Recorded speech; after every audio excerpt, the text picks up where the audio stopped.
So the question I posed to you guys for my Question the Curve series is milk. Once, for the parents out there, you have to either feed or give your baby breast milk or formula for at least the first 12 months of life. After the first 12 months of life, doctors and the whoever else, they highly suggest that you introduce cow's milk to your toddler. So lots of people are going the plant-based route. You can give your child cow's milk. You can give your child almond milk, whatever. It doesn't have to be one. Doesn't have to be one or the other. My question is, why are we the only species that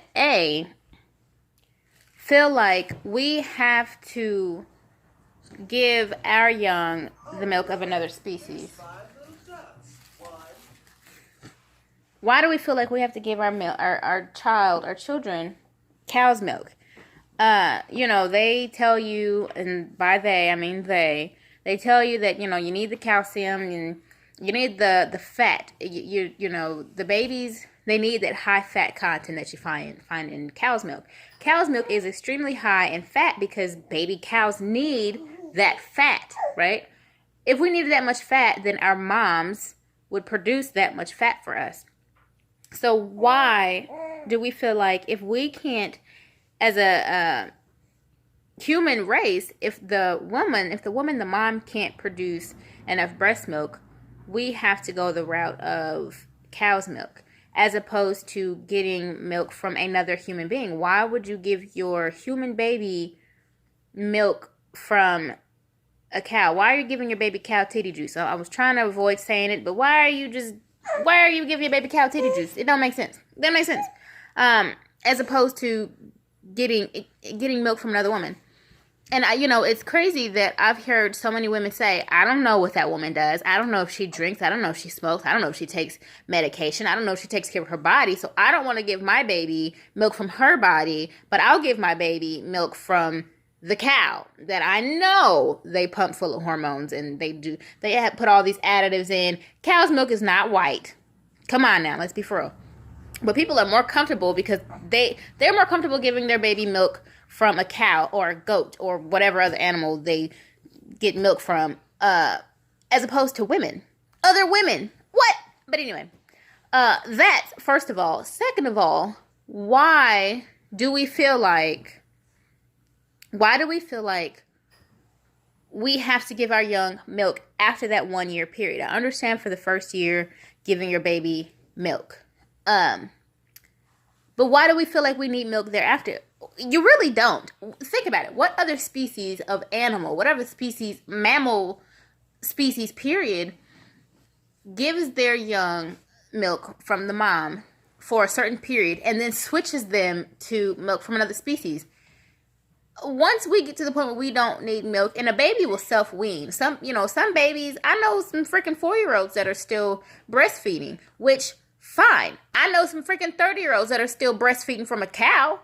What's the difference? If the 5-year-old wants to still drink some titty juice from its mom, and I call it titty juice, so you know what, you're going to have to bear with me on that. That's just what it is.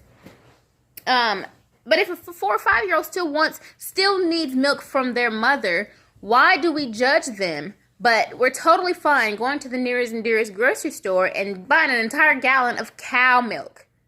You're doing the same thing. Your baby will naturally wean themselves when they are ready to naturally wean themselves. After they naturally wean themselves, they no longer need milk. Be that from a cow, be that from a nut, or whatever. They don't need milk. I drink almond milk in like my cereal or my smoothies just because I need the liquid. If I don't use water, I'll use that as opposed to cow's milk. But I don't need milk. You don't need milk. So answer me those questions. Why are we the only species to turn down, many of us, to turn down milk from another woman, but we'll go for cow's milk? Why do we feed our young milk from another species? And then why do we feel like we have to continue to feed our children milk after they've weaned themselves, after their body has gotten to that point? Think about puppies. Puppies, they feed from their mom for however many weeks, and then you start to wean. And honestly, I know it to be, you know, by however many weeks, 8 weeks or whatever, you want babies to, or puppies to be on like puppy food, you know, so they can be adopted out. But I don't know the natural order of things. I don't know how long puppies would naturally feed from their mother if we didn't intervene. But my point is, whenever they're done feeding from their mom, whenever they age out of that, then they just go on with life. They don't be like, oh, okay, I'm done drinking my mom dog's milk. Let me go find this. Give me a mammal. Human. You ever seen a dog sucking on a human titty? Yes. Yes, I have. I haven't. Nobody does that. Nobody else does that but humans. Why do we do that? Because they told you to. You know what? I'm not even going to get into that. I'm not going to get into it. But think about it. Anyway, I saw that on Facebook. This mom was like, okay, my baby's about to be 12 months. How do I introduce cow's milk? And I'm like, you don't. But you know what? I figured let me make a video about it, but instead of typing, because I'd be typing it over and over and over all day long if I was even going to get into it. So, riddle me those questions. Riddle me that. I would love to know. So, thank you for watching another video. I will look forward to getting some answers. Let's debate. And I will see you guys next time. Oh, if you haven't subscribed, please consider doing so. If you have subscribed and you're just coming back to check out another crazy video of mine, thank you. Like this video, comment down below. And I will see you guys next time. Bye!